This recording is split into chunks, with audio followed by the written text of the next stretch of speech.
Récemment, j'étais chez des amis, Pierre et Edith, qui habitent en plein centre de Paris.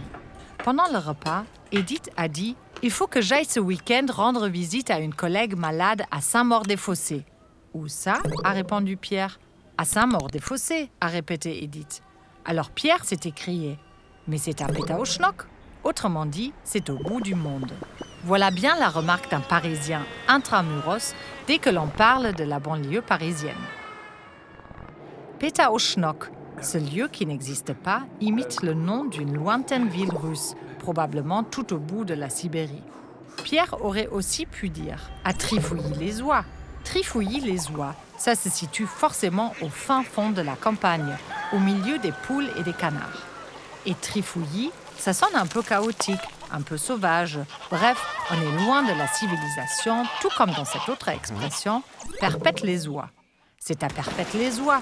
Perpète, dans le langage familier, ça veut dire loin, très loin. Alors, Perpète-les-Oies, c'est franchement très loin. Les Français disent aussi parfois Perpète-les-Olivettes. C'est une variante. J'imagine que si quelqu'un veut trouver Perpète-les-Olivettes, il faut qu'il aille plutôt dans le sud de la France, là où poussent les oliviers. Plus distinguée, plus cultivée ou simplement plus ancienne, puisqu'elle date du XVe siècle, l'expression « au diable Vauvert ». Aller au diable, c'est aller loin. Et Vauvert renvoie probablement à une abbaye ou un château Vauvert qui se situait à l'époque hors des limites de Paris. Nous aussi, les Allemands, avons quelques jolies expressions pour témoigner de l'éloignement. On dira « wohnt JWD », il habite JWD.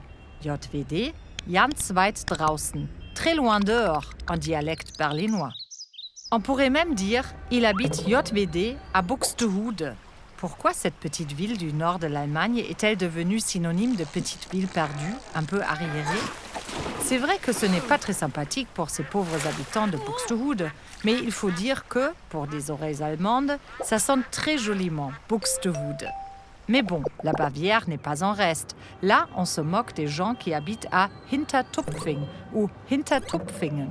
La différence, c'est que ces deux localités sont complètement imaginaires, tout comme Trifouilly-les-Oies.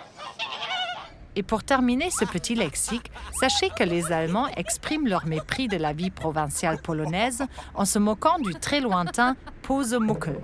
Posemuckel, c'est le nom allemand d'un village polonais bien réel. Eh bien ça, c'est exactement comme vous, les Français. Vous vous moquez du très lointain Babelwed, ce quartier populaire d'Alger dans lequel vivaient bon nombre d'Européens.